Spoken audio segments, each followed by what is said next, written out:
Hola, ¿qué tal? Hoy quiero hablarles un poco, por eso no he quitado el fondo de mi presentación, Solo Cristo, porque quiero hacer un comentario corto respecto a lo que está pasando entre la política y la religión. Y quizás esto que voy a decir va a corroborar un poco lo que yo voy a presentar el próximo sábado.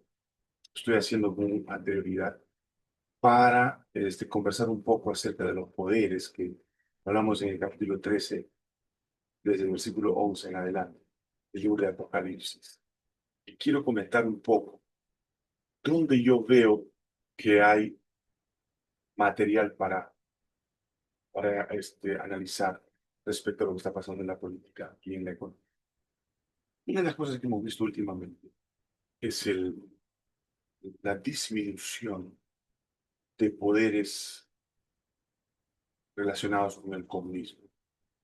Y es importante que cada uno de nosotros comencemos a analizar cómo el comunismo va disminuyendo y el libertarismo o la libertad económica va creciendo. Los países capitalistas han demostrado que son países con mayor solvencia económica. Algunos me han escuchado decir que yo soy una persona capitalista, soy libertario, creo en las libertades, libertad de la economía, libertad de la propiedad, libertad individual, etcétera, etcétera.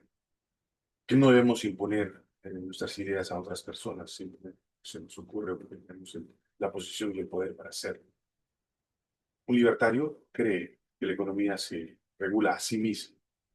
Entonces, estamos viendo los otros movimientos políticos que están naciendo, como en El Salvador, que a pesar de que dice que es de izquierda, es un país democrático, con ciertas características capitalistas, no necesariamente comunista. También estamos viendo lo que pasa en Ecuador, lo que pasa en Bolivia ahora con la restauración, después de la catástrofe que ha hecho Evo Morales y sus seguidores en ese país, resurgir el capitalismo. Así en el más, yo diría, emblemático de lo que está pasando en Argentina, en Paraguay, de la misma manera. Y por supuesto, parece que se va dando en Perú con los poderes políticos que van apareciendo, que son de derecha, que por supuesto son capitalistas, y también en Chile, que este domingo se llevará a cabo las elecciones en segunda vuelta, donde parece que el candidato Kast va a ganar siendo republicano y por supuesto capitalista. Esta tendencia del crecimiento capitalista me da la idea a mí de que relacionando esto con el tema religioso, me da respuesta a aquello que muchas veces me pregunté. ¿Será que en el comunismo el tiempo final de esta tierra se va a dar? ¿Será que en gobiernos comunistas este país, perdón, este mundo terminará sus días? Analizando un poco la Biblia, me fui a buscar un poco en los libros del Antiguo Testamento, la experiencia de Sodoma y Gomorra. Dice que Sodoma y Gomorra eran ciudades pecaminosas, absolutamente, extremadamente perdidas, porque había entre ellos abundancia de pan y ociosidad. ¿Qué quiere decir esto? En el mundo capitalista, el hombre que es millonario y que genera sus recursos sin necesidad de usar su tiempo, es un hombre que vive la abundancia y la ociosidad. Ociosidad en el sentido de no ocupar su tiempo para sus negocios, porque sus negocios los sostienen de la manera más u óptima. O ha acumulado tanto dinero que puede vivir de ese dinero hasta el día de su muerte, incluso heredar a sus semejantes ahorros que permitan que ellos también continúen ese tipo de vida.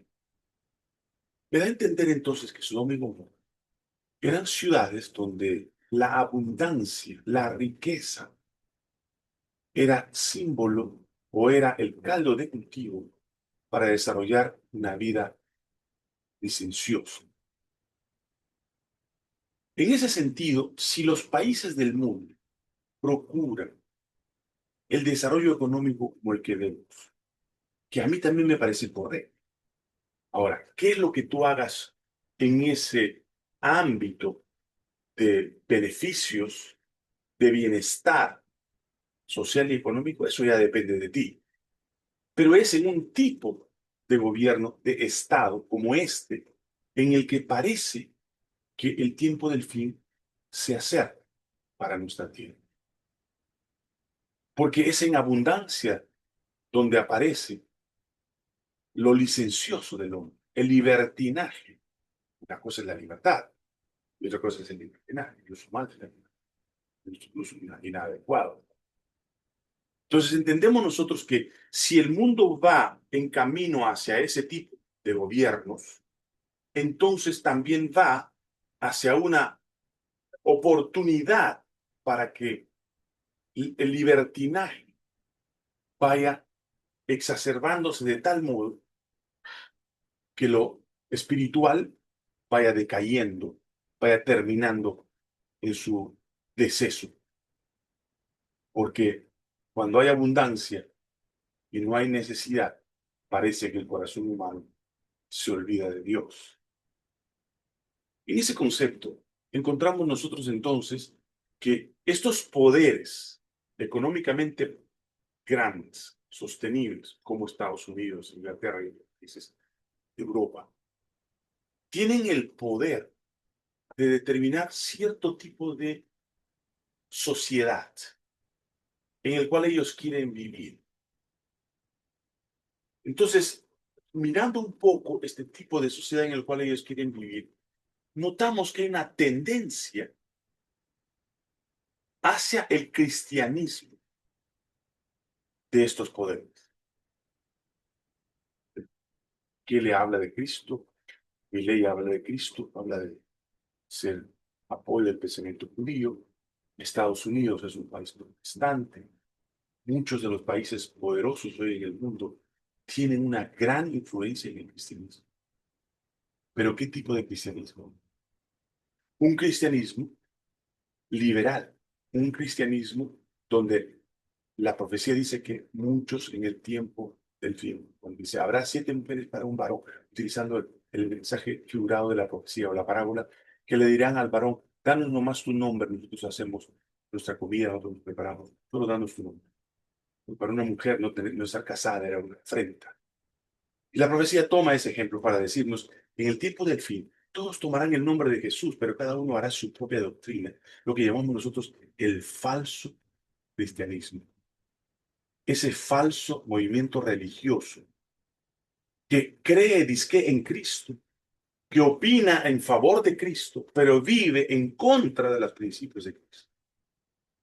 Entonces, bajo ese tipo de gobierno, se dan este tipo de prácticas, un falso cristianismo,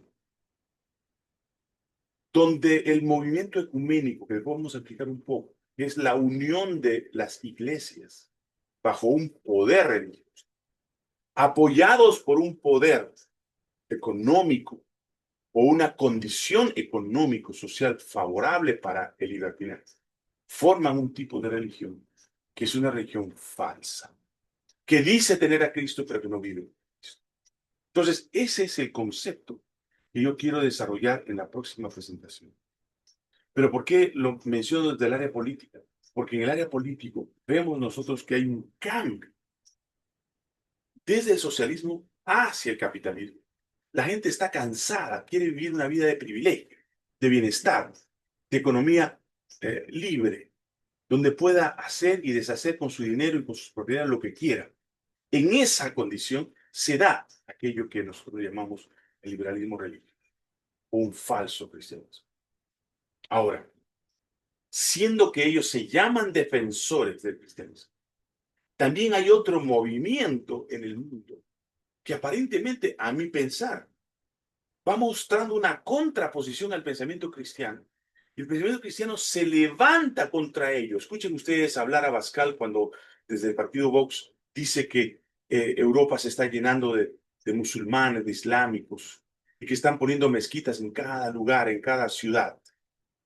Este auge de este movimiento puede provocar en el movimiento cristiano un sistema con el poder que ya tienen en los gobiernos para perseguir a estos grupos y comenzar a hacer que esa persecución ya no sea una persecución política, sino político-religiosa. Y al ser una persecución político-religiosa, lo religioso toma mayor incidencia en ese tipo de persecución para tratar de disminuirlos, para tratar de dominarlos desde el falso cristianismo y determinar finalmente un poder que domina las conciencias de las personas. ¿Quiénes entonces serán perseguidos? Aquellos que no están en el falso grupo cristiano, en ese falso cristianismo, en ese ecumenismo religioso donde las religiones ponen puntos en común para unirse. Ya ha sucedido eso entre los protestantes, incluso con los luteranos y la Iglesia Católica. Y ahora viene la unión con otros poderes, otras creencias, perdón, otros grupos religiosos, que poco a poco la Iglesia Católica va ingresando y que finalmente con un mensaje muy conciliador quiere que ellos se unan también. Pero este hecho de aparecer grupos queriendo imponer, como los islámicos, queriendo imponer su religión en los grupos cristianos y con ciertas doctrinas bélicas de matar a aquel que no cree lo que ellos creen, produce un levantamiento de este poder económico cristiano para perseguir a estos que quieren anteponerse a ellos o quieren imponerse sobre ellos. Y por supuesto, esto será un comienzo muy interesante, mi forma de pensar, de la persecución que tanto hemos hablado contra los verdaderos hijos. Porque dice que hará una persecución contra la mujer. Esta mujer que escapa al desierto para salvar a su hijo, la imagen de María que escapa del rey para que no sea, del faraón para que no sea muerto su hijo. Esa misma imagen se presenta en el tiempo del fin, cuando el pueblo de Dios, escuchen, los que creen en Dios y en su palabra, los que tienen la presencia del Espíritu en sus vidas, que han sido sellados porque tienen la fe y la creencia de la palabra de Dios, entre ellos la ley de Dios, la fe de Jesús, otros le llaman el sábado y a la adoración al Creador, que nos identifica entre la adoración a la bestia y la adoración al Creador. Todo esto, resumido, serán perseguidos por los poderes falsos cristianos contra los verdaderos hijos de Dios. Los dejo allí para que ustedes vayan haciendo sus preguntas, criticando si quieren o reflexionando respecto a este tema. Nos vemos el próximo sábado.